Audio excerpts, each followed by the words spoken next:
ఎంత తీయగున్నా గానీ స్వీట్లను ఎన్నం తింటాం.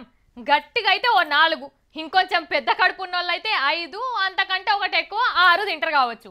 అంటే ఆశ తీరినాక దేని మీదనైనా ఓకారం వస్తుంది కదా. అంటే దేన్నైనా అట్లనే ఎక్కువ తినుకుంటా పోయినా చేసుకుంటా పోయినా మొహం కొడుతుంది కదా. ఇప్పుడు గట్లనే ఓ మనిషి మీద కూడా అమెరికా జనానికి మొహం కొట్టిందట. ఇక ఉన్న కాడికి చాలు సీటు దిగుడు ఖాయం చేసుకో అని చెప్పకనే చెప్పిర్రు. అమెరికా అధ్యక్షుడు ఒబామాకు రోజులు దగ్గర పడ్డాయి. ఇక దినదినగండం నూరేళ్ళ ఆవుస్ అన్నట్టే ఉన్నది పరిస్థితి. అయితే మొన్నట్ల అమెరికా పార్లమెంటుకు జరిగిన ఓట్లల్లో ఒబామా పార్టీకి సావు తప్పి కన్నులొట్టబోయినట్టే అయిందిగా.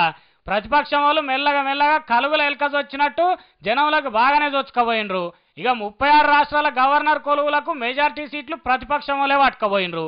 ఇక దీంతో చిన్నవైన పెద మనిషి ఒబామా ఓట్ల పరీక్షలో ఫెయిల్ అయినందుకు బాగా ఫీల్ అయిపోతుండట.